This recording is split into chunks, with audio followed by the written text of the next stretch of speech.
Good morning everybody, my name is Natalie and welcome to my bookstore. Today we have a book all about the secrets and truths that lie behind what your parents and grandparents might not be telling you. So what is this book?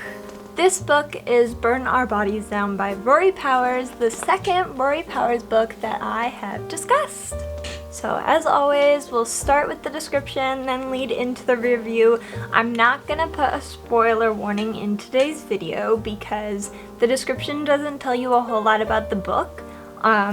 So I am going to get into some very minor spoilers throughout. So this is your warning to watch or not watch the video. Not at the end of the video like we normally do, but right now. Let's read the description. Going home is playing with fire. Ever since Margot was born, it's just been her and her mother, struggling to get along. But she may have found a clue to her past, a photograph, pointing her to a town called Faline. Yet when Margot gets there, she feels it in her gut. There's something not right about Faline. The towering fields of dying corn, odd looks from the locals, then a mysterious girl who could be Margot's twin is pulled from a fire? And Margot realizes that her mother left this town for a reason. Only, was it to hide her past? Or was it to protect Margot from what's still there? One thing Margot knows for sure is that there's poison in her family tree, and her roots are dug so deeply in Faline that now that she's there, she might never escape. I know. Pretty crazy. It's very much like a Rory Powers book in the fact that it's just one of those mysteries that like, why is this happening? What is happening? Will I ever know? Do I want to know? That's really what she specializes in. I was going to do the video without my glasses, but I officially cannot see what I have written down, so the glasses are going on. So, some stuff that it doesn't talk about that I want to talk about is how Margot's mother and grandmother, what is up with them? So I'm not going to get into end of book spoilers, but beginning of book spoilers for sure. So Margot and her mother live in this kind of rundown house. I don't know why they live there or how it's not condemned, because from the sound of it, it's like just some shack that they found that they may or may not pay rent on. We never kind of find out what's going on with that situation, but we do know that like they're very low-key. They're keeping it very low-key. And the one thing that Margot's mother always says is keep some fire lit, keep a candle lit, keep something lit, because I guess that's big importance. And Margot doesn't like this life. She doesn't like being in this house that's completely just a shack that's run down to high hell. And she honestly doesn't even like her mother all that much because her mother is kind of a killjoy, not gonna lie. So she runs off to Faline and she finds her grandmother, of course, and her grandmother, she doesn't even get to her grandmother right away. Everybody in town kind of sees her and is just like, I know who you belong to. And she's like, what? How do you know? I don't even know.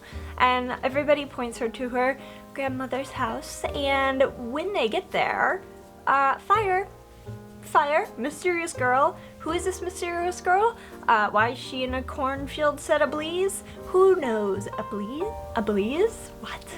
Who is she? Why is she in this cornfield? Nobody quite knows right now, of course. So the whole book you're just like, who is this girl? And why does she look exactly like Margot? Like who is this child, this sweet summer child that has died in this cornfield? And there's a lot having to do with this girl and a lot having to do with Margot, and for some reason everybody in her family looks the exact same. Like it's explained, of course, but like for the purposes of not spoiling, like it's weird because her grandmother looks the same as her mother looks the same as her daughter, and then this mysterious girl looks the same as all of them. They're just like themselves at different points in their life. And the whole book is about Margot trying to uncover all these secrets that she has, like what is going on, who knows? And nobody in this town, for some reason, wants to give her any answers. Not that they really can, but like anything they could answer, they don't. They're just like, yeah, sorry girl, we don't know you. But they, like, what?